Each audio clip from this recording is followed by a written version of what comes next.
Common Sense Media activated.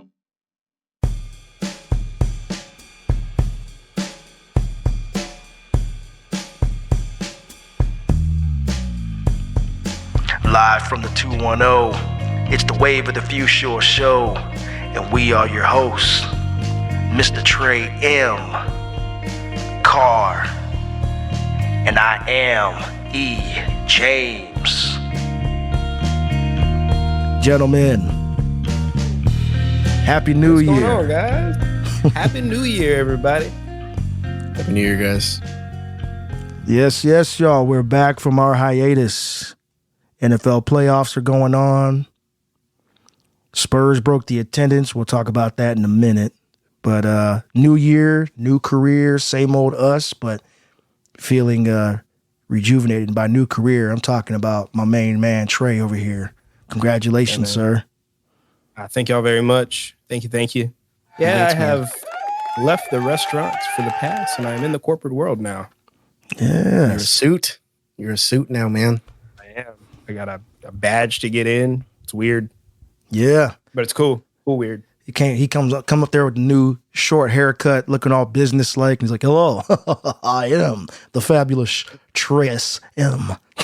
Oh, let me pencil you in for lunch. Right. Talk to my people, they'll talk to this yours. time and this time. Right. You know, hit me on the instant messenger.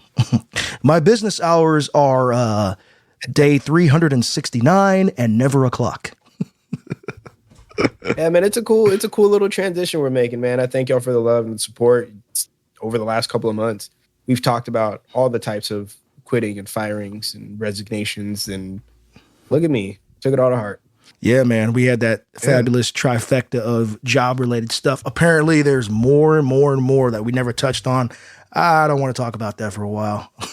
Yeah. I'm jobbed out. We had our nice little trilogy of that, and you know, whenever you go more than 3, the movies kind of get a little. Exactly.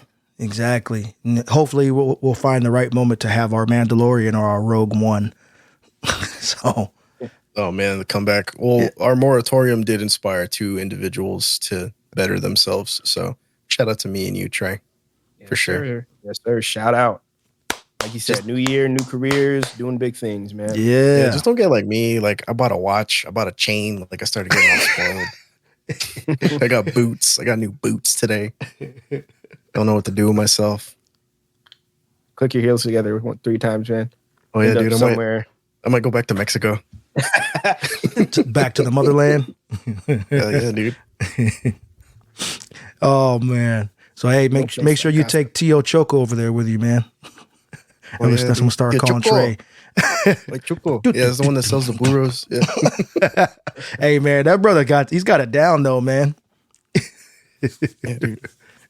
So, yeah, as we do, even though it's a new year, same old thing, got to spread that gratitude. I'm going to let one of you guys kick it off. If you got any, go ahead, Carl. Let me go first. I'm going to be shilling for like 2 seconds. Shout out to Lucy's doggy daycare and boarding. I finally got Gracie in, and she's been having the time of her life. So helps me get her in like 2 days a week. So she's like dead tired when I bring her home. And those days are nice. I get to clean the house. She gets to sleep on the couch. That's pretty good. Nice. Big things for Gracie. Yeah, dude. She's got dog friends I don't know about. She's smelling butts. She's having a great time. Good Lord. The Living the important best things life. in life. That's what's up, man. Good for you. Good for Gracie, man. I just give a little bit of gratitude to you guys and all, everybody who's helped transition me into this new spot in my life. I can't lie, man. I'm so excited. I don't think I've ever been excited for what the next like 10 years can hold for me in life. And that's kind of how I'm looking forward now. The next 5-10 years of my life, I'm excited for this new chapter, new page. Shit, it's a whole new book over here, man. Hell yeah, man. That's awesome. Man, I'm really excited for you. I think this is going to be a good opportunity to just like, you already, from your past experience, you've got business acumen, you've got managerial experience, and it wasn't just running a restaurant. I mean, you were at a higher level than that. So I think having that understanding and taking it over here is going to go a long way for you. Someone had to have looked at your resume and said, man, this dude ain't even 30 yet. Hold on. Like, and he's been doing this. That's a good look, dude. I appreciate it, man. I've never been an official manager ever in my life, and I'm almost 40. So like, that's big ups, bro. Big ups, bro. Over the next couple of years is that's next, you know. Yeah. New company, still trying to run some people. Not like that. My gratitude, I'm going to give a shout out to my dad who's here visiting us and hanging with the kids. My gratitude is just for everything he's done in my life for me. He's not the guy that made me, but he is the guy that raised me. He's not the stepdad, the dad that stepped up. You know what I'm saying? So he's here chilling with the kids and being cool while we come and drop this episode real fast. So it's been a good visit, man. They're actually looking to possibly move down here to be closer to the Grams. Oh, that'd be nice. Yeah. So we'll have both sides of the family, actually all three of sides of the family down here. So that'll be dope. And then my daughter got invited on Friday to an impromptu basketball tournament, or not impromptu, but a basketball tournament. And although she was frustrated by the results because of political reasons, he got to watch her play. So that was good for him because he's only heard about it. Seeing it in person's a little different. So, yeah. Speaking of basketball, go Spurs, go! They broke the attendance record, 68,000. That's right. They stuffed up in that old Alamo Dome. Yeah, 68,328. Sorry, 68,323 fans in the Alamo Dome. That's a super spreader. Yeah, to say the least. That's why, as much as I wanted to go be a part of history, nah, no thank you. No thank you. Even if I went in, masked up, ready to go, got to drink my beer. Exactly. You got to have something like that. You got to have a brew. What were you going to say, Carl? Looked like you had something to say. No, $9 beer night's a beautiful thing, especially when there's like 70,000 people in attendance. But yeah, dude, I saw advertisements on the highway when I was going through the signs underneath. They were saying for the park and ride details. Yeah, I was like, dude, I've never seen that for a Spurs game. Like via parking for this park and ride is over here, and I was like, whoa, that's crazy. That was, it's just one of those things. Makes you glad to be part of San Antonio. It's just, it's one of those San Antonio almost like heritage moments you go through. I can't even remember the last time I was in the Alamo Dome. I think I graduated. It was over 10 years ago. Man, I can't remember the last time I went to the Alamo Dome. I've been around it a lot because, we do our thing downtown, but yeah. The staple, man. Those shots that they had during the game, I don't know if any of y'all watched it. Yes, we did. Most of it. They had the Alamo and the Tower of the America just highway cutting through the middle. It's just, it's one of those San Antonio loves, man. It was nice. Gave a lot of love to the city, and it was nice I wasn't there, but still to be a part of it. We watched it on TV, and I read the comments afterwards from Pop. Pop says, yeah, he said, fans seemed like they were having a good time, even though we were getting our asses kicked. He said maybe that was the alcohol. Yeah, so the previous record was like 62,046 fans, and that was at the Georgia Dome when the Hawks played Michael Jordan's Bulls in '98. So I was going to say, so do you think some of that perspective. outlook was coerced by Mr. Stephen Curry? That's why so many people came. They had to bring in the defending world champs to do that. Yeah, absolutely. I think the only other team. Well, no, I take that back. I was going to say the Lakers, but no, because the Lakers, they aren't who they used to be, even though they've got LeBron James. They're an actual rival of ours, whereas Golden State is a team that it worked out perfectly because Steve Kerr was part of the first championship. Yeah. So they had Sean Elliott, David Robinson, Timmy wasn't there. Avery Johnson was there at the game. Broadcasting, correct. I was about to say podcasting, but yeah, broadcasting, and Steve Kerr being a part of that whole group, it worked out good to have him there. So I was reading that they had dinner the night before, so that was pretty cool. We touched on super spreader. Hey, we're not trying to be like Debbie Downer, tell you what to do with your body. Your body, your choice in multiple different ways. But I will say those numbers in San Antonio are kind of going up a little bit. They're not crazy. And I looked at Ken's 5 because they've got the tracker. Let's see, there's been like 674,000 coronavirus diagnoses since like the pandemic began. And we've lost almost 6K people in Bexar County alone. So that's pretty crazy. But we're actually pretty vaccinated. We're at like 74.6 as of January 3rd for those who are eligible to have their vaccinations. And then 11.3% of those eligible have received the booster. So if everybody's getting the initial wave of shots, but they're not really worried about the booster. So again, we're not going to make this a huge shaming or anything like that, but just kind of a public service announcement. You start to feel funky, ask yourself if you were at the Alamo Dome. That's a lot of people, man. I'm sorry. That made me nervous. Nah, I get it. I wanted to go so bad. I mean, the tickets were like $10, bro. You could be sitting there behind the scoreboard, not be able to see anything. I know, there, but not. Yo, there were some people. shots. There were some shots at the game on camera where it's like, you know, when you're at a stadium, usually it kind of points down at the court or the field or the ice. It's so huge that a lot of the seating was going parallel to the court. So you couldn't even see over the people in front of you to see what was going on at the court. It's like you had to look up to see what was happening right in front of you. That's crazy. Like, bump that. Conversely, my wife and I, we went to the Celtics game for her birthday because she's from Massachusetts originally. We went to AT&T Center at that game, and we were sitting right there at center court, not ground level, but that next level up. And those were like a few $100 tickets. And beautiful, could see everything. The pictures I took do it no justice, but they were great seats, man. The one thing that pissed me off is how is it there are so many Boston Celtics fans in San Antonio? Military, bro. I was disgusted. All right. Anyway, I'm going to get off the sports thing. Go ahead, Carl. We'll talk about that on Tuesday. We got something new cooking up for you guys. Me and Mr. E, something new coming from Common Sense Media. Keep a lookout for. Just something we'll be working on later on this week. Can't wait to announce it. Just keep your ears out, man.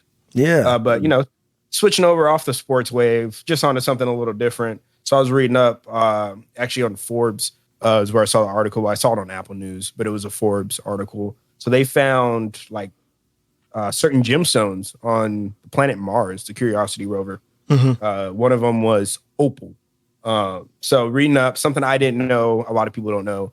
So opal is one of those gemstones that has to be created like underwater. I guess the water brings different levels of sediment over time to wash over and create the gemstone. Something I just thought was kind of cool, man. That's something that we haven't found anywhere other than Earth as we explore the universe. Like we've been to millions of planets or anything like that. But I just kind of wanted to ask you guys, not specifically about the opal, but, you know, the idea of there being, you know, these water elements of Earth on other planets. What do you guys think about that as far as the, you know, the nature of the human race in the future, what we can do, how we feel about those stars? Yeah, so like I was thinking about the value of minerals, especially gold. Like what happens if we find a large cache of gold like on Mars? Does that devalue gold or does that make it more crazy? Is space gold more expensive? Like what's going to happen when we gather more natural resources from around the galaxy? And let's say we find something on a planet that's not naturally occurring here, and what are the effects of it coming into here? What are the chemical reactions going to do? Like, are we going to revolutionize fuel because we found like Uranus dirt? Hello. Sorry. You got a dirty ass? No. No, for you guys can't see me, the listeners, but I'm nodding my head profusely when Carr was talking about stuff that wasn't on Earth at all, because that was the first thing that actually popped to mind when you asked me the question or asked us the question, Trey. I was like, oh, what if they find something else? And it's crazy. And it's like something that we can use that you know, generates science, my sci-fi brain, pardon me, new weapons or new technology that allows you to make cars levitate. I don't know. I couldn't think of anything better. Some sort of a fuel. But what if they find that elsewhere? We start mining another planet. Oh, we were going to move to Mars, but we're just go ahead and use it for its resources instead. You know what I mean? That's exactly what's going to happen. Yeah. I think that's a big possibility. So according to chemistry, right? So the elements that are on the periodic table, as far as we know, are all the elements that exist in the like known universe. Like this is what's out there.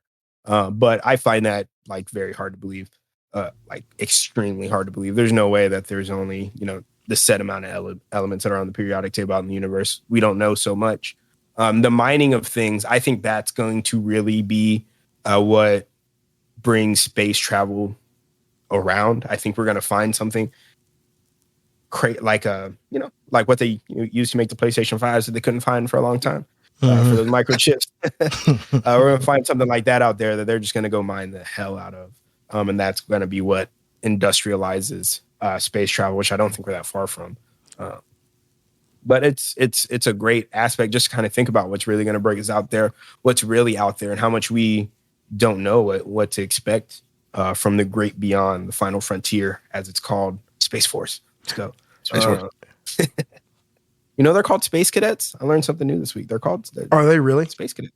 Space Cadets. I mean, their logo looks like the Star Trek logo. So, I mean, man, I thought of Galactica when I saw that logo. I was like, that looks like the little Galactica shit. I immediately saw Starfleet when I was looking. I was like, oh, okay, this is Starfleet. Real quick, I'm more fascinated, believe it or not. We've been up there since 2012. The Curiosity, I say we, but our Curiosity's been up there since 2012. And I'm of multiple schools of thought, and I'm not going to go into every last one of them because literally my brain is pinging in 12 different directions. But I think about what haven't they told us that they found up there? You know what I mean? Man. I mean, and I don't necessarily mean that from a conspiracy theory standpoint, but kind of. Yeah. It's like, hey, we're not going to share this because if Russia and China know we have it, you know what I mean? That's something we don't want them to know is up there. So yeah, it's privileged information. Exactly. But at the same time, the other thought I have is like, so we've been there for 10 years and we haven't found much? I mean, and again, full disclosure, I'm not 100% well-read on everything the Mars rover has done. I'm just surprised by the lack of, oh my God, the big steamy highlights. We've had some over the years, but the big hits, like I expect, oh man, we found this and we found that. And look, we found Mars people. I mean, maybe not people, but different types of life or microbes. Thank you. I was going to say amoeba, but yeah, microbes, things of that nature. And maybe they have, and that's not what they're telling us, and they're studying them to see like what the impact is. Maybe we fly some mice up there, or we bring the microbes back in the controlled environment. Car's smiling at me. And we start seeing, how these little things attack and eat cells and whatever. I don't know. Feels like we're talking about Ghosts of Mars. Kind of. Yeah, that was a movie, right? Yes, it was. That was Ice Cube, wasn't it? Yeah, Cube was in that one. But yeah, wasn't that the same one when there was like a tornado where the dude's limbs like blew off? He was like in the middle of it, and then just like his limbs just blew off because he was spinning so fast. You might be right, but my brain right now is going in between Pitch Black and Ghost of Mars. My memories of the two movies are overlapping. So I definitely didn't see Pitch Black, so I think it was Ghost of Mars. But yeah, this just scared the crap out of me. I was like, I don't want to get caught in no space tornado. I'm going to tell you, please. And if you want to watch it with me, let's set a date. Let's go on a date. Let's see a movie. It'll be a movie miracle. Oh, God. But no, Pitch Black was so dope. That's the first time like Vin Diesel to me like really was on my radar. I mean, I know they did Fast and Furious, but I wasn't really like checking for him like that. But when I watched Pitch Black, I was like, that dude's badass. I mean, I know what you're talking about. It's the first Riddick movie. Yeah, exactly. So, well, there's a lot of stuff up there, guys. I don't know, man. And kind of piggyback on what you were saying earlier, E, oh man, there's probably so much stuff that we don't know about that. Oh yeah, what they found up there. Oh, it's like probably endless archives that are in Donald Trump's golf resort and Joe Biden's garage. But all those classified documents. Anyway, that's what was there. They found traces of ancient microbes. They found that up there. Mm-hmm. They found traces of water. They found basically they've told you that at one point Mars had all the building blocks for life. It's known fact. It's not known fact. But if you put all the pieces together, like, and you understand at least a little bit of biology, like there was water there. It was sustainable atmosphere. It was a good planet to live on. You always hear in like the sci-fi films, and I hate to keep going back to that, but as you both know, I'm a huge sci-fi guy. But you always hear about terraforming. With a planet like this, I wonder, I mean, I guess that's what these experiments and this research is for, to find out what all it takes to actually have sustainable life on Mars and other planets. I don't know. I just think about that a lot in this work. Like, how far off are we from being able to actually do something like that? You know, like, is it hundreds of years? Is it 100 years? Because when you think about it, 100 years, I mean, the three of us will be long gone by then, but 100 years isn't that far away. No. In the grand scheme of things, I mean, our lives are a blip.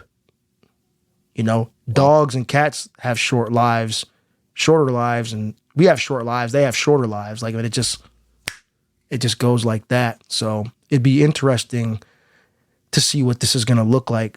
I just wish I'd be here to see it, man, because I'm really excited deep down about this. I mean, I'm looking at some of the stuff they referenced in the article, and they were saying that Curiosity has traversed along the surface, and they discovered light tone rocks surrounding fractures that crisscross certain parts of the Martian landscape. And then they were saying also that there are like water-rich environments in a modern era of Gale crater. So I guess that's one of the craters they explored. And they said this water-rich environment in the subsurface would have also provided more habitable conditions when conditions on the surface were likely much more harsh. So like just inside of a crater alone, they're able to make those determinations. That's crazy. And so I wonder if the crater, just me snowballing without doing any more research, if that crater that they're referring to used to be a lake or something, you know? Nah, I could see where it could be. I could also understand that, there's a theory that the water that we have on Earth was brought by, asteroids and comets smashing into the surface. So there's the possibility for that as well. But the things that they've found so far, the things that rover's done so far, I think it's nearing its end of its lifespan, actually. I read that. That's a different article that I'd have to really go and verify, but I read that somewhere. The rover? Yeah. I mean, that was 2012 when we sent it up, which means they probably took, God knows how long to build that machine and then think about what's going to go up there next with the technology we have today. Stupid. I mean, she's going to keep pushing forward, man. I'm excited, like you said, to see what we can do in the next. I mean, I got probably, 50 years left, God willingly, to see what's going on, but add another 50 years beyond that for my children. But yeah, it was, I don't know, man. I'm excited to see what else we're going to find up there. Some Protheans. I have a vision for the future. Like whatever spaceport or airport's going to be there, the first inaugural one, I assume it's going to be on Bradbury Landing, like where they first landed on Mars. That's actually called Bradbury Landing after the author Ray Bradbury. Probably going to be something like Denver International Airport with the rover in the middle of it, and it's going to be all rusty. It's going to be like, this is how we got here. Oh yeah, Mass Effect. Yeah. Oh yeah, I was thinking of Dead Space or something where they have like, when you watch any kind of those shows where they have a shrine, this is where the first car was, or this is what, let's say shrine, but when you watch those type of programs, it's like, this is where the great explorers came and they found life on Mars. Yeah, hopefully we get there and it's not all brought to you by the one we shall not name. Mr. Chief Tweet. I thought you were going to say Kanye. Oh yeah, that one too. Yeah, no, I feel like he'd probably get us there first. Probably on accident. He's solving the space race. Yeah, on accident. I was the first one that popularized going up to the moon. Let's let you going to Mars, y'all. I did that. I ain't saying she a gold digger. But anyway. Right. I ain't saying she's a Mars rover. That's a cool. But we ain't bringing normal cars over. Sorry. Yeah. Right. Yeah, that's far away technology, but let's circle back. Friday the 13th was very eventful for the Spurs organization and for Microsoft. I'm gonna just say there was some bullshit that happened with Microsoft. They released. Oh, I said a bad word. I'm sorry. No, I'm talking about Microsoft. Yeah. Bump that. Yeah, but Microsoft released a security update that pretty much nuked itself. It's funny. I was reading the forums on Reddit, and everyone's like, Microsoft was eventually going to just delete itself. We all knew this was going to happen. This is pretty much what happened. So Microsoft released a security update that just removed shortcuts for a bunch of people, which in the grand scheme of things isn't really that important because your shortcuts are just little icons on your desktop that just redirect you to wherever you're going to go. But for all our very normal people that go 9 to 5 to work and barely know how to log in, got a bunch of phone calls like, my icons are missing. Oh, my icons and shortcuts are gone. What do we do? And that was like the whole United States. I think it was just a regional thing. I think it was North America that got this update, and they all just blew away all these things that you cannot recover. So that's the most unfortunate part about this. The silver lining to all this was I was working like crazy on Friday. That was good. I got a good opportunity, got some good extra time. But yeah, this whole security update thing was just so mind altering for a lot of people. They thought like the world ended. They really thought that things weren't going to be the same when they got the fix. But yeah, it's just this thing. You realize, like, I work in IT now.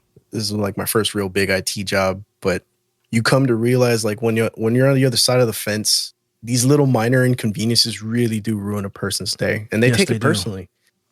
Take it extremely personally. They want to blame you. Like one of the ladies was joking, but she was kind of not joking. She brought up an email that said all the national days. Like one of them was like, I don't know, the main day that they were bringing up was National Blame Someone Else Day. So they were just, the joke became, let's blame Carr. And it was funny. It was funny. I was laughing too, but you could tell, like, I don't know, for me, I could just roll up to the machine, get them to where they need to go so they can work. But for them, they're just sitting there, like, just, you know, just like letting it all just kind of, they're letting it all sink in. They don't know what's going on. Their familiarity is gone with their environment that they've created. Like, that's their desktop. That's their little world that they used to work in. And yeah, they were just stalling out. Their brains just couldn't function because they couldn't find Office. It's interesting, man. I lived that life for it's cool about half of my career. And so, or maybe a third, whatever it is, a big part of my career, the IT support side. And the smallest change can throw a person off. There used to be this website called The Website Is Down. And they had a bunch of, they had a video that was funny where the guy had his icons get removed. And the guy had taken a snapshot and somebody had played a joke in the video on somebody and arranged their icons by penis. They made a big penis with the icons, and the guy was like, "I don't have your original icons, but I have a screenshot of your I have a screenshot of your former desktop. I can give you this." And the guy's like, "No, this is great. This is great." He's like, "Yeah, I can't arrange your icons by penis, but you have this." He said, "No, this helps me understand what I had before. Thank you." And the guy was super excited. But something as simple as icons, or when you migrate a user to a new machine and you've given them 98% of everything, and they're like, and that's just the one thing. And to you, you're like, dude, it's no big deal. Just recreate it. No, that was my work. This is what I do. Or you take an application away. We don't support this anymore. Or we're not using this vendor anymore. Whatever the case may be.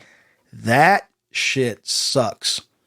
And it sucks even more when you're talking to one of two people, an executive or an executive assistant. Yeah. And I would venture to tell you the executive assistant 9 times out of 10 is worse than the executive, because the executive assistant doesn't want to tell the executive, I can't do a thing because they won't let me. So they fight you hard. And you're like, I can't. It's gone. Why? Because we're using something else. Why? Because there is a problem with it. Well, what does that have to do with the executive? They can't have it anymore because there's a problem with it. Well, what's the problem? I'm not going to explain to you the ones and zeros for to be an asshole. I'm not going to explain the technical jargon to you because you're not going to get it. You just want to keep talking and talking. You're going to go and regurgitate what you can remember to your boss and get half of it wrong. Yeah. So with that being said, I think to be a good technician, you have to have a level of empathy to try and retranslate 100%. those things. Yeah, you got to try it. Yeah, you got to figure out how to phrase those things because that's what they're looking for. And you could tell based on body language, even if you look at like an iMessage chat, but how they're typing, if it's like erratic, like you have to realize like, oh, this person has somebody they have to answer to. So let me answer this for them so they can they're just trying to do their job and put it in a way. Yeah. And then much like us, like it's not personal, but you know, it's still blame car day. So it's still pretty amusing just to see everybody's day get ruined. But at the end of it, I do have empathy for them because familiarity is like probably one of the only things that we as people just have nowadays, especially when you're just working. That's something that I try to explain. You know, I'm in the cyber world, and that's something that I try to explain to these guys because I started off as a help desk guy. It's like, look, guys, just because they are users, that doesn't mean that what they're feeling is invalid. You know, they may do quote unquote stupid things, and genuinely a good portion of them do. But you've got to understand, they're just trying to get a job done, and they don't understand what you understand. And so when you talk down on them and you try to throw acronyms and jargon at them, you know, to them it's Chinese. It's like, so can I work or not? Well, we put you on. Well, we put you on a different VLAN, and on that VLAN, this subnet, blah blah blah, and they're like, I don't know what that means. Do I have access to my email? Can I get to this server? You know, so you have a really good skill of doing that, Carr. I could tell that, man. And that word that you said, man, empathy is so important, and a lot more than just IT. That would solve a lot of problems. But in a situation like this, especially where people are going, hey, that's my work. Where's my work? I don't envy you at all, man. I know that was tough as hell. Yeah. So what's up? I was just going to say, I like the way you worded it, you know, the way you said what you said earlier about the empathy and everything, man. That just shows that you are truly not only like skilled at your job, but on the other aspect of it, I think you'll go far with what you're doing now, man. Yep. Because of that empathetic mindset you have and how you kind of, you know, you take it all as a joke, but you know, there's things we got to get done, knowing how to explain it to people, talk to people and help them. Most people just want to, you know, oh, well, let me explain it to you, tell you why, and leave it at that. You actually care to help people in that regard, which I don't think is quite as common, man. So yeah. I'll go ahead and just finish it off. Coming. Oh yeah, thank you, man. I'll go ahead and finish off with this to my client for the 1 or 2 people that do listen to the show from there. I love you guys. You are valid. Your reasons are heard. We're gonna get you all. We're gonna get you all patched up. The day's gonna resume, and you can keep making jokes about blaming Cart, but y'all know I got you. We're gonna say AUM. All users matter. Yeah, all users matter, especially y'all. I love y'all. Thank y'all. Thank y'all for the sweet, sweet billable. Thank you. Yep. But seriously though, that's awesome. There's a few things users hate hearing. Sorry. Yeah, that's it. I hate to be the guy that doesn't have the answer. Honestly, sorry. Yeah, it really just I don't know. Like you're not supposed to say I don't know. You're supposed to say, let me look this up. Let me talk to somebody. Let me get you an answer. And that's what I try and do the most part. You can it's all over my face. Well, you can say I don't know, but the follow up would be, look, I don't know. Like if you're not a networking guy or you're not cybersecurity. So if you say, well, I don't know because that's not my area, but let me look into that and I'll get back with you.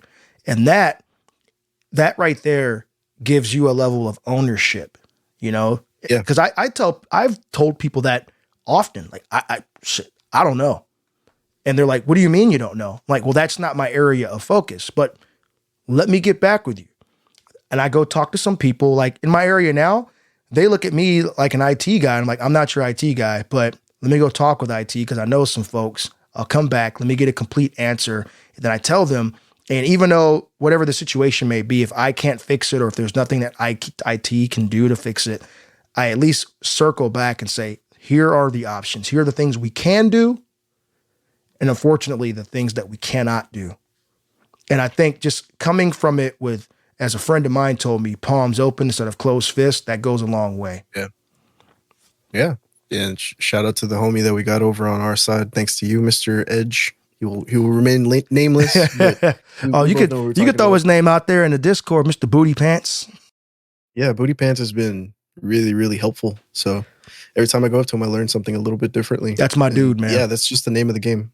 Yeah, it's the name of the game. We're just all learning with open hands and just trying not to be like the guy from the SNL skit, like the IT guy that Jimmy Fallon was, like move, like that guy.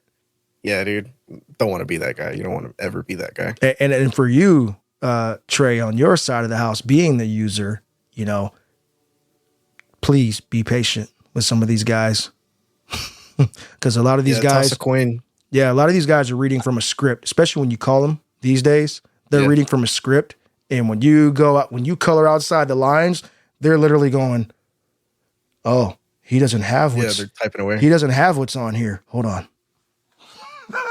So they're trying to find an answer. I have to escalate to level 2 or 3. Yeah. So toss a coin to your Witcher. I understand a bit. I try. I'm normally pretty good with the IT people because, like, they can talk to me. I don't know as much as you guys, like, not nearly as much or in depth as you guys know, but I'm not your average Joe. Of course not. I know a little too. I was telling you the other day at lunch, like, we got our desktops and everything set up, and like, so I opened up all my apps, and then I started dragging them across the screen, you know, just all the way to right, click, half screen over here, you know, and the little girl was next to me. She was like, "How did you do that?" Like, it's just a little shortcut. It's not hard. Oh, you know computers? Like, no, not really. You're like a hacker, right? I know shortcuts. She's all, that's hot. I know shortcuts. That's all I know. Oh God, I know a couple shortcuts. Man, you should have saw the way common knowledge, man. What's up? I was gonna say, you should have saw the way Trey double clicked that mouse. It was so hot. Yeah, dude. If that was the case, man, I'd be not where I'm at right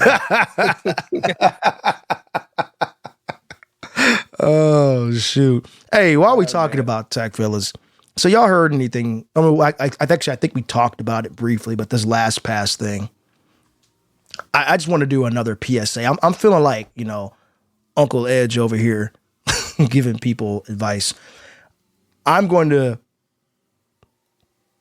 piggyback off of what another podcaster that I listened to said.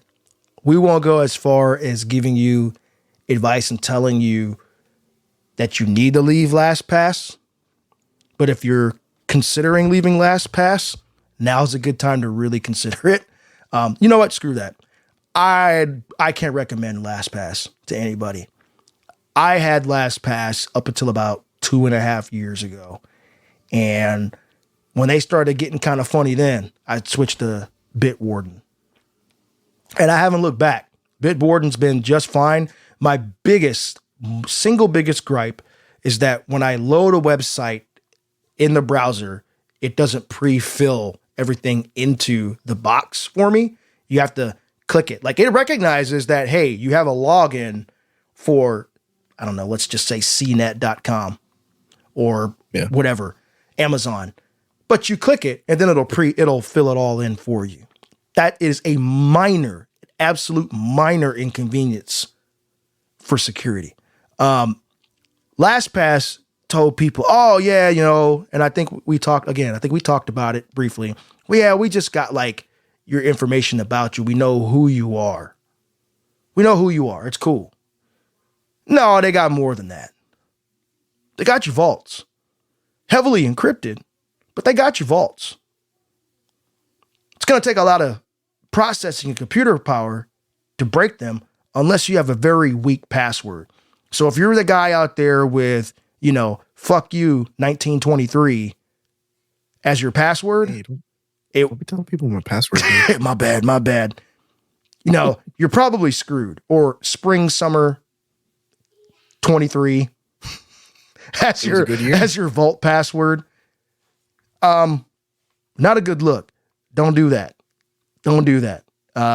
Change your password And then you eventually need to go through and change all the passwords in your vault. Now, full disclosure, I haven't done that yet because E's got a lot of passwords. It's going to take me a long time to do that. My goal from this point on is to do, like, when I think about it on a lunch break, like 10 a day, maybe 5. Yeah. Maybe 5. I'll start with 5 because I get sidetracked. You know, these Instagram reels got me under a spell right now. You're on the reels. Oh, they reeled me in. Think about got that. it. Bars.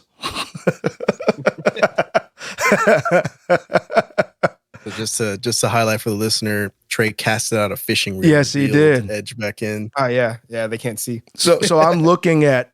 I mentioned CNET. I'm actually looking at their website because they had some 5 great tips, stuff that seems to be common sense. But find a new password manager. We discussed that. Change your most important site level passwords. I've mentioned that. Change every single password. This one is key. As my old teacher back in junior high would say, Mr. Boyd, this is key. Then he would stomp the floor. Enable 2-factor authentication where possible. Interchangeably, you'll hear 2FA or MFA. MFA, the M is multi. So that could be more than 2. You know, it could be somewhere you are, something you know, something you are, which is biometrics. Obviously, somewhere you are is your location. So there's different things, or there's something you do, like a pattern. Okay. So just giving you guys that. But anyway, I use, people are kind of iffy on this because it's got cloud backups. I don't have the cloud backup enabled, but I use Authy because of that option when I decide to switch to a new phone. Hopefully the new iPhone coming out, it's going to have USB-C. I will back up all my stuff one time there and then move it over. And I may look into doing something else for my multi-factor authentication, but you can use Google, Microsoft, NordVPN has their own. There are tons of, Apple's even got one. There's tons of multi-factor authentication. So what that is for you listeners out there is you can get like a text message. So you type in your password. SMS is actually not the best thing to use, but you could receive a text message, or you could receive, yes, because the not lack of encryption. Thank you, Mr. Trey.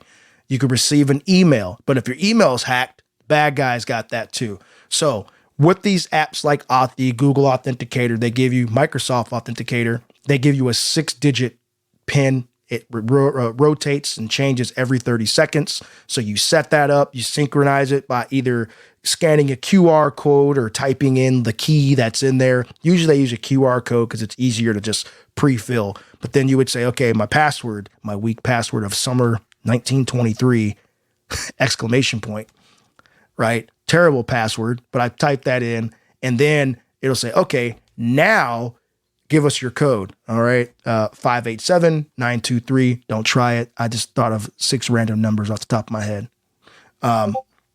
But you would do that.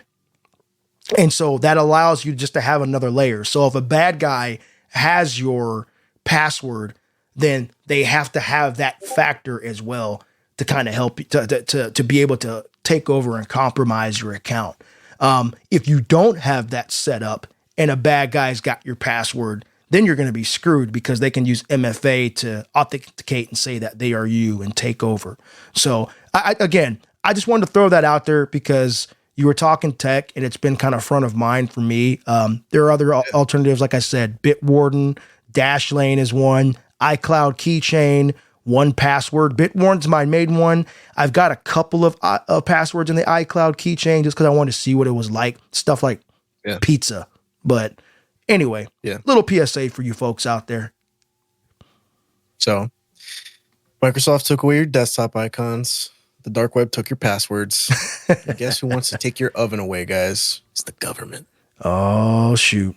Government wants to take my burner away. Man. Was it at least Energy Star? Man, it's a little bit of a frenzy right now with the whole natural gas oven thing. To me, it's comical. honestly. But I could see. I mean, I'd be a little. I mean, best way to cook, in my opinion. Is Yeah, over the dude. open flame. Open flame, best steak. Oh, Best steak in yeah. the world. That's the best thing you're gonna get. You know, you can roast marshmallows right at the oven. But it's just okay. So we talked about if you saw the crossover event that we had last time, we spoke on the hydrogen energy breakthrough that they had, Right? And we kind of talked in and stuck a toe into new energy ways and how they can come about. This is a bit of a reach for me, man. I'm 100% green energy. I think it's something that within the next 50 years we should convert to, but like there are certain things that I don't think are that big of a deal. And natural gas ovens are like the smallest potato on the rack, so to speak. Can't leave the restaurant lingo alone. It's just low hanging fruit to me, man. Like out of all the things that we can be focused on, how about the fact that these billionaires are launching rockets whenever they want? Things like that kind of should take precedence over how I cook my steak. Yeah. What are you worried about? But there was a big federal fuss about this. And the funny part is the federal government wants nothing to do with it. Yeah. So that's like the official stance. Yeah. Yeah. So as of 2020, about 38% of the country's households use natural gas for cooking. And that's according to census data. I'm in that 38%. I've been in that 38%. And I'm proud of my gas, even when I eat beans. Stay out of my oven. Stay out of my oven. All ovens matter. AOM. Right? Hey, you can still use that for all users matter too. There you go. I just thought that was a first world problem. For sure. Bro, I'm trying to tell you, like, I mean, granted, if there is a true problem for the environment using that, I'm willing to look into an alternative. But I've heard whisperings about this, and I was like, not whisperings. I've heard people talking about it. And I'm like, what's the big hubbub? Are they canceling gas now? I don't understand. Yeah, it's ridiculous. I was questioning to see if maybe we have like a low supply right now in national reserves of natural gas or what's going on. But to play devil's advocate, the only alternative, in my opinion, to a good gas flame is induction cooking, because induction cooking is right next to it. You can just set the temperature precisely. Yeah, it's like electric, but it's like way better. I had an induction cooktop for a little while in my first apartment, because when I got my first apartment, the oven was very leaky. And I walked in, moved, and I was like, oh, I smell a little gas, but it was cold. Got warmer, and I was like, oh man, it really smells like gas. So I called like the apartment manager, like, shut off your gas, you're fine. And I was like, but I need to cook. So I got really friendly with Bill Millers and my induction cooktop for a while. But yeah, induction is amazing. It's just as precise as flame, and it's really, really, really nice. But not everybody's gonna go get the induction capable pans and pots and all that. They're very expensive still. I mean, I don't think it's, as long as you can cook, as long as you have some way to cook, but you turn around and the electricity that you use has to be, produced in a way that's not good for the environment. I guess this study found that 13% of like on-site greenhouse gases, so like the greenhouse gases that are currently like in your house at the moment, are consistent of the natural gas that's emitted from cooking. 68% from space heating, while 19% comes from water heating. Small potatoes, man, to me, it really, let's say the same reference again, but it's really just funny to see what they fight over. And it's one of those things, not to be a conspiracy theorist, but let's, all the moms in America are paying too much attention to this. Let's tell them we're going to take away their oven. Let's blanket something. I just really don't see why it's such a big deal. I'm looking right now, and WHO said that they said they had studies that linked gas stoves to increased respiratory problems in children. And then the gas industry, of course, rebutted that and said, they've rejected any connection between health risk and the use of gas stoves, at times pointing to a 2013 study based on the 47-country questionnaire that turned up no association between cooking gas and asthma. And I'm like, okay, so are we trying to say that gas leads to asthma? Because they're talking about, there's poor air quality, right? I'm like, I mean, you guys saw me burn a candle over here. That could lead to poor air quality. What about your Febreze? Carbon. Yeah, dude, I get scared when I spray Febreze. I was like, I'm breathing this in as I'm spraying it. There's like how many people use pan cooking spray? Right. Butane in pan cooking spray. They don't tell you. What are those? Chlorofluorocarbons or something? CFCs, right? Yeah, chlorofluorocarbons. I mean, you're spraying that stuff, right? Into the atmosphere. Lysol. Into the air. Yeah. You clean stuff with Lysol. So, and think about how poor the air quality got during the beginning of the pandemic. That was a whole lot of Lysol that got used. All the accelerants, yeah. You know what I mean? I'd like to see the studies behind that. And again, I know we sound like gas stove evangelicals. We're not. I mean, we all prefer cooking with gas, but to Trey's credit, I think this is gas. I don't know. Give me more data. Give me some good data. There's so many other things that we could be worried about right now. For them to be, they literally were talking about this, and in Washington, D.C., this was a topic of discussion. Out of all the things that are going on in the world, I went and got 36 eggs. It was $14. But we're going to talk about how I cook them. Yeah. But I mean, I guess turn around. We're talking about it. So something, just something that I thought was just strange, man. Just a strange thing to talk about. A strange thing to all these things that are going on in the world. That's a funny thing to go off of, man. Could be infrastructure based too. I think maybe historically it's probably one of our oldest infrastructures. If you think about it, there was still like gas lanterns and gas heaters in homes before electricity. Maybe some places are just due for an overhaul. Yeah, that probably has a lot more to do with it than the actual, the actual action of you cooking using the stovetop. Yeah. There are things that you ran a restaurant for a long time. There are things that you have to make sure that you do if you're going to use gas equipment, and there are things that you have to check on a regular basis if you're going to use gas equipment. If you do that, you will have no issues. Yeah. That's the big deal, by the way, guys, with this. I did a quick search. The big issue with the gas stoves is the asthma thing, giving children asthma. So this article I'm checking out real quick on Yahoo News says gas stoves have given 650,000 U.S. children asthma, the study finds. Well, I have one child with asthma, but I have 3. So asthma I had as a child. Trey and I's family, we have multiple people with asthma. And my wife, one of her sisters has asthma. So is that a genetic thing or is it gas? And I don't recall anybody else in Trey and I's family having gas besides me. Yeah, I was about to say, I know some of those people that had asthma in our family definitely didn't have gas stoves. That's what I'm saying. In their house, in their livelihood of growing up. I was diagnosed with sports-induced asthma, which I didn't even think was a thing. Wow. Yeah, it's totally a thing.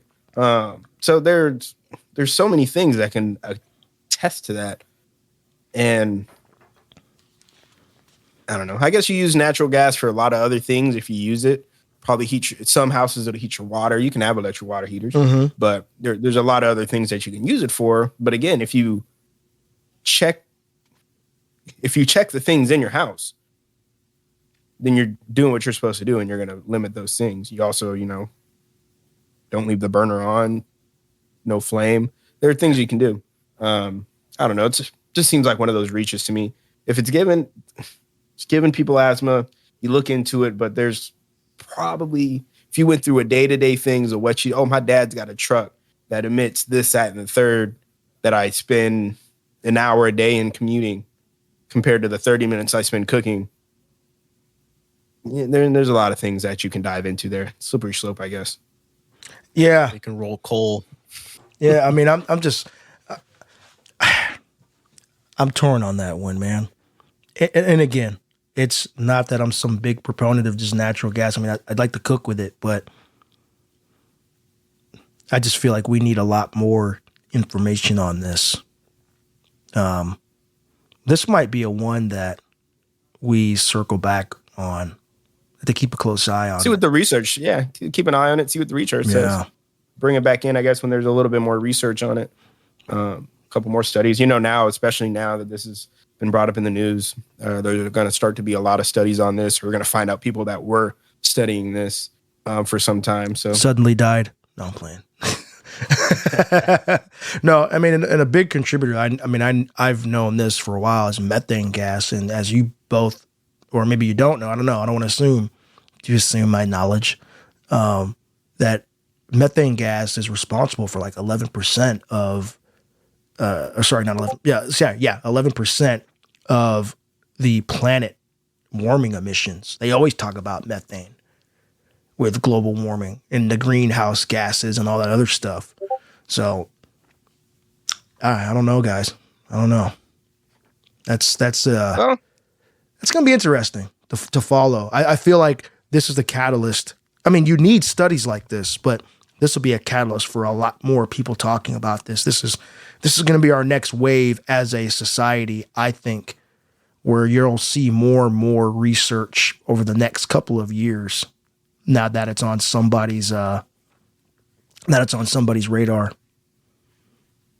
Thing. Yeah, just a weird thing to put under a microscope, in my opinion. But yeah, I totally agree, man.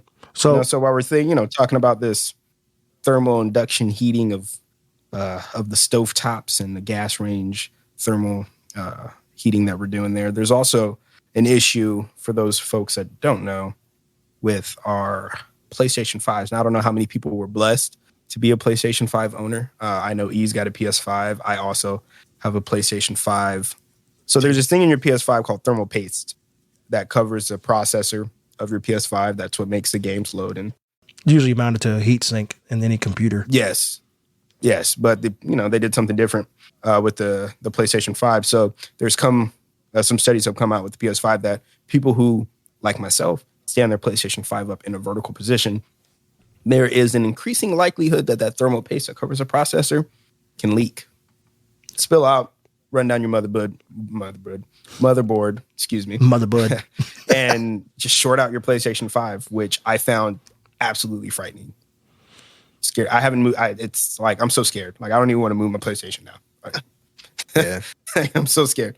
That's a $500 machine that I spend way too much of my time on, to think about it just completely shorting out on me like that. But apparently it's not a one-off instance. This has happened to multiple people. I was just I follow IG in the Fix on Snapchat. It's like one of those Snapchat stories that they do where they drop news, just little news clips on games and things that are coming out on it. Initially got wind of it there, read up a couple articles on it, and Ed shared a good one from Kotaku. Yeah. Am I saying that right? You always get funny there. But it's generally a thing. I think they first found out about it out in London. Now it's just something everybody's got to kind of watch out for, and something, just a public service announcement I wanted to bring to the gaming community. You might want to watch how you do that machine. Well, and to be fair, I read a good portion of that Kotaku article. Kotaku. They're saying that, well, before I go to them, watch for the official word from Sony, because that's something I haven't seen, is an official word from Sony saying, hey, don't do this anymore. We messed up. It's designed to be vertical. It actually fits better vertically than it does horizontally. You have to use a converter to put it horizontally. So to me, that's a bit strange. I don't know what the exact number are of PlayStations that have encountered this issue, because from the one or two articles I'm looking at, they don't really reference, hey, we've had 20 million, or not 20 million, but you get what I'm saying, 20,000 or however PlayStations that have encountered this issue. So it is designed to be stood up vertically. Me personally, I'm going to leave mine vertically until Sony says, don't do it. And if I encounter a problem beforehand where I can't put it vertically anymore, or that issue happens, then I'm going to Sony and be like, y'all owe me. Yeah. You Gotcha. you sold a faulty product. So I got two things. I'm team horizontal just because my entertainment center's actually got a space big enough to put that big old oven. But another thing too is I have firsthand experience from the 7th generation of consoles. Just so y'all know, that's like the PS3, the Xbox 360. So me and my brother's side hustle back in the day was fixing those red rings of death. Oh, I remember that. So what I'll kind of surmise is say that you don't see these problems from the first run of productions until about a year and a half in, which we're kind of about 2 years into the PS5. It usually comes out to play like that after this amount of time because there's a bunch of different factors that can affect the machine getting hot to the point where it messes up the solder, which was one of the main issues for the Red Ring of Death. Like the cheap solder that they had in there was not doing the job. So a lot of us were just doing like resolder jobs at that time, or even just fixing the bracket because the machine got so dang hot. Like it would just actually warp the board inside. So very thankful for that for Microsoft. Once again, Microsoft's just giving me money just for working on stuff, which has been beautiful. It's been a thing in my whole life. Like it's been a very nice thing. But anyways, I'll just say that this is pretty indicative of like a first run of stuff. There's probably like a third revision of the PS5 out right now, but you're not going to find these things until 2 years after the fact, which is usually what I've come to find, especially since I was in the front lines, like, voiding warranties for people. They didn't want to send it into Microsoft because the wait time for them was like 6 months. 6 At months. a certain time when it was at its peak. Dang. Yeah, for the Xbox 360, and most times you weren't getting back your system. So sometimes people would send it in with their hard drives attached into it, and they would not get anything back because it was a different system that they would send them. So a lot of people on Craigslist, like me and my brother, were doing that. But I have just some recommendations for all our gaming friends out there in the world, and this is what I would tell people too when I was like 16. Don't keep your consoles on the floor. No. And if you got pets, really, really, really invest in an air filter. Yeah. Because your PS5, your Xbox is an air filter. It's sucking in all the air. It's an induction based thing. Like it takes it all in. So think about the air quality that you have in your house too. Like your console is going to get hotter with more dog hair or cat hair inside of there. And I've seen that. I've seen PS4s too that just get really loud, and you open them up and they got this really big layer of dust on them. Yep. So, Yep. Have your air filter, kill your pets, get rid of your gas stove. 100%. kill your pets. Only true gamers. If you really want an immersive experience. Exactly. Like Fido, you gotta go. Hey, real quick though. On games, man. What's up? Real quick. As PS5 owners, have y'all noticed the amount of heat that damn thing puts out? Oh yeah. So my Gets office, real hot off the top. y'all, where y'all come and we record Studio E, where y'all come. I'm gonna play my PlayStation I'm gonna turn it on for an hour before y'all come over next time, because we're doing this remote today. We're not quite in hanging out in the room mode, but I'm gonna turn this on for an hour and let y'all feel the heat in this room. That sucker cranks out, and that seems like a problem. I wouldn't be surprised if you can't put it in small spaces. and it's supposed to breathe. but it's not. I mean, it's down here underneath my desk, and it's pointing straight out in the open air. There's nothing behind it. It's strategically placed so that air vent can shoot out. When I walk behind my desk, hitting out to the door, I could feel the heat hit my leg. Yeah. So when I used to play next to mine, when I was still with mommy and daddy, it would get pretty warm. But now that I got in the living room and stuff, I did subconsciously find myself turning on the ceiling fan after playing for like 2 hours. Yeah, just man. because it was getting a little bit warm in there. It's a tad toasty.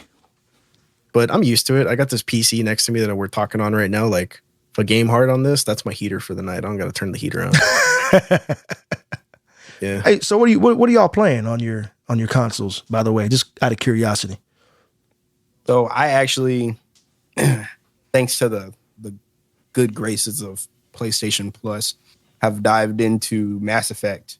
I've been playing that like pretty heavy over the last maybe week or two. So they have the Mass Effect collection or whatever on there. You get Mass Effect 1, 2, and 3. I played 1 like a little bit way back when it came out. Like, I don't know if that was 07, 08, 09. I was still in school. And all I was playing it. I was like, oh, this is just Halo. And I turned it off. Yeah.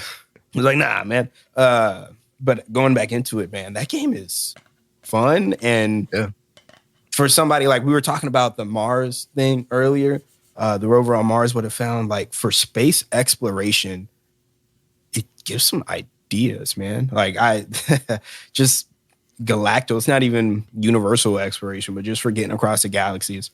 Yeah. Their story behind it, how they kind of made it happen. It's like, oh, I could see how this could actually be a thing. Yeah, I loved those games when I was growing up, for sure. I played 2 and 3.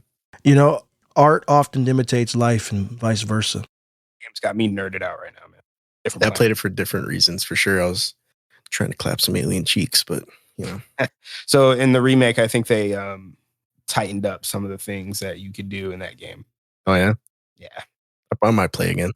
Is it multiplayer? I don't think so. I don't think it is. It's an RPG. Yeah. So I couldn't join you guys online for a campaign or something. No, I don't. At least I haven't jumped into the third one yet. But the first and second one, it's complete. You know, it's solo player. Get in there, put some headphones on, get immersed. Or at least that's what I'm doing.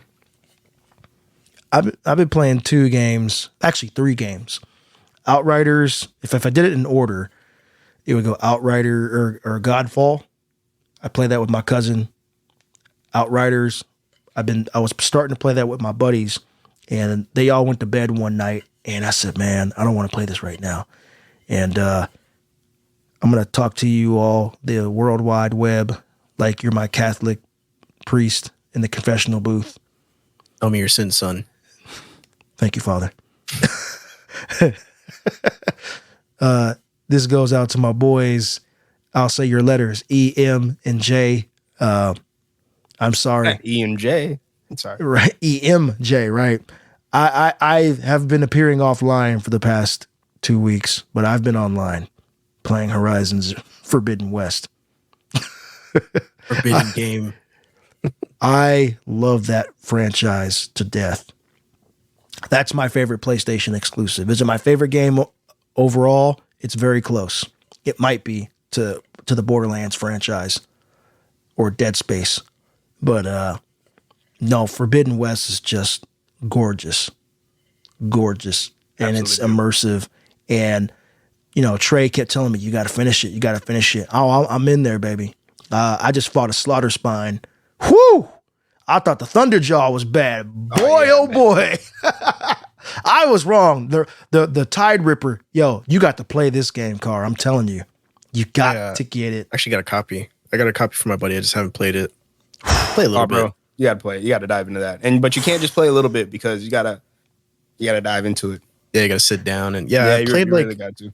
I played to where you have to go to that first site where like the Elon Musk guy is there, like advertising space. Ted Farrell. Yeah, and he's just like shilling real hard, like we're gonna bring this space. Like, yeah, I got there and I didn't have the TV at the time, so I was just playing in my bedroom, like squinting, like, oh, I'll play this when I get something. Bro, you better. did get the OLED. Yes, play that on. Oh, you have to. Oh, yeah. You have to play it on the OLED, and you will just the way the snow looks up when you're running through the mountains, the way the sand moves when you're running through the desert. Yeah, I should give it a go. It's a beautiful game. Yo, I can't wait till he gets to the Frozen Wild that DLC, because when he gets across the Frost Claws and the Scorchers, because he's gonna be like, what? So they're so tanky. Oh yeah, so I've been playing like 2 games. I played this one indie game. I don't know, y'all can get it on anything. It's on Game Pass, but I bought it for the PS5 because I want to use the PS5. It's called Signalis.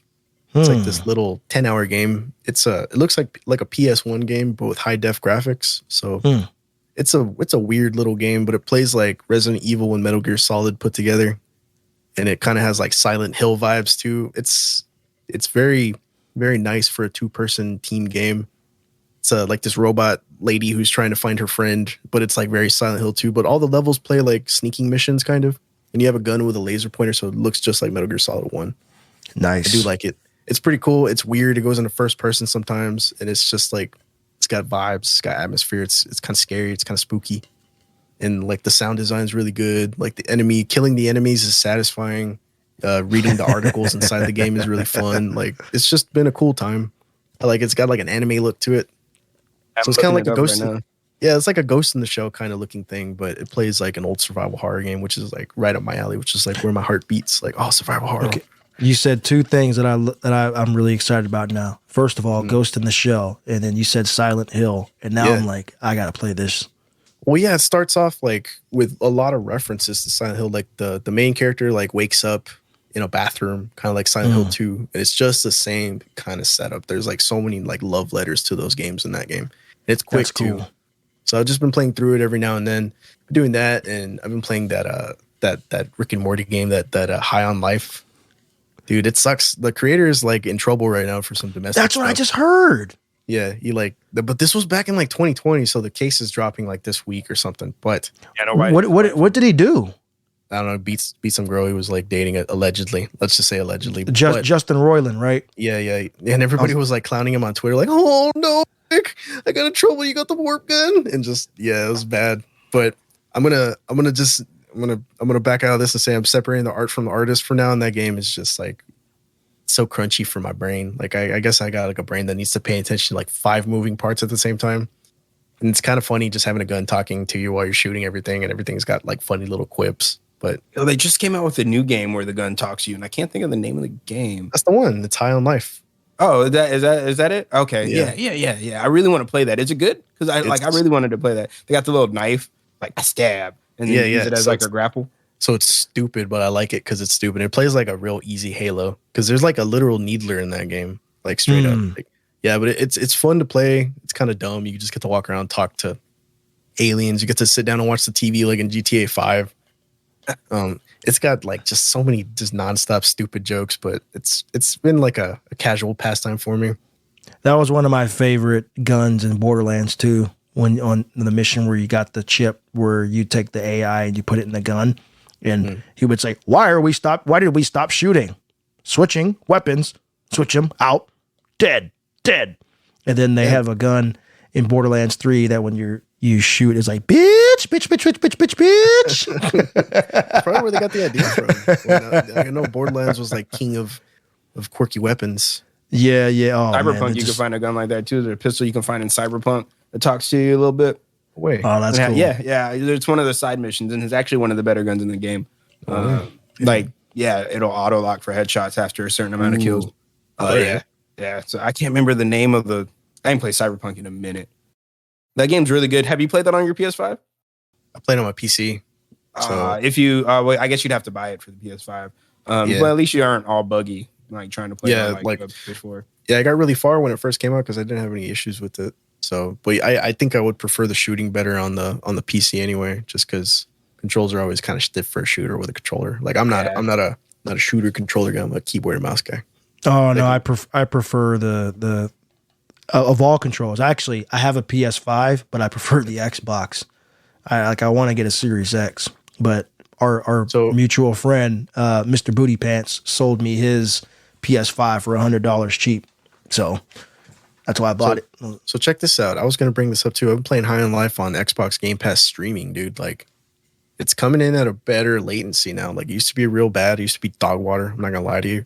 But if you don't really mind like too high of a resolution, if you got a great connection, you can get like at minimum a 1080p connection with like 0 latency. I've been playing that game. I'm playing that shooter with a controller, surprisingly, and I've been having a good time. I've just been streaming it. Like I have it installed on this computer, but I like to just sit in the living room with the big TV, and the app is natively integrated into that TV. So I just play with the controller connected to it, and it's been like nothing. It's been great. Hey, two quick things about games, and then we can start wrapping it up. For you with Horizon, when you decide to play, when you're in the first one, look up the Shield Weaver armor. Oh yes. I haven't found anything like that in Horizon 2. No, I don't think they have anything like that. I think it was a kind of cheat that they put into that game. Because once you got that, everything got way easy. But they nerfed it too. And then everybody, public service announcement number 3, or is it 4 by now? Wherever we're on. PlayStation exclusive, The Last of Us is now a TV show coming out on HBO Max. I think I want to ask our members, soon to be members, our patrons, when we get this thing set up, would you like us to maybe review some things or some games or some shows that we're watching together?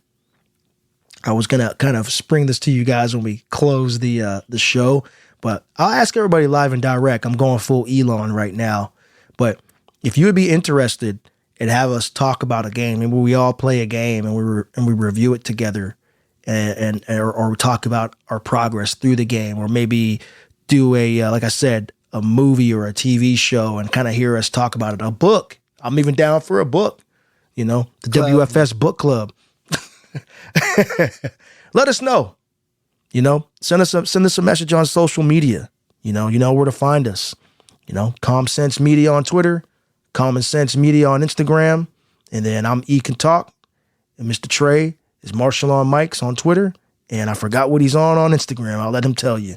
Marshall on Mics 3, because it's Trey. You know what I'm saying? Oh, that's right. So now we don't have to say that in the outro. We can just say peace.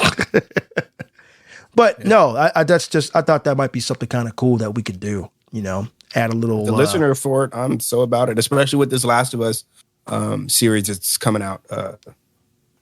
I'm excited to, see what those clickers are crazy, man. Yeah, I don't want to get overhyped.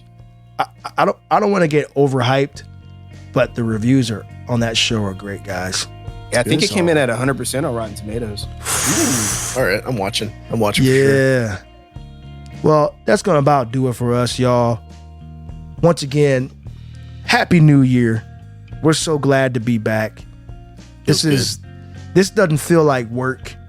This is chilling with the homies, having a good conversation about multiple things, riding multiple waves, changing out surfboards as we crash into different waves. So, y'all got anything else y'all want to tell the collective, the wavy babies? Happy New Year.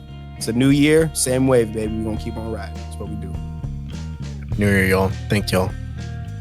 And with that, we will say peace. We'll crash into the next one.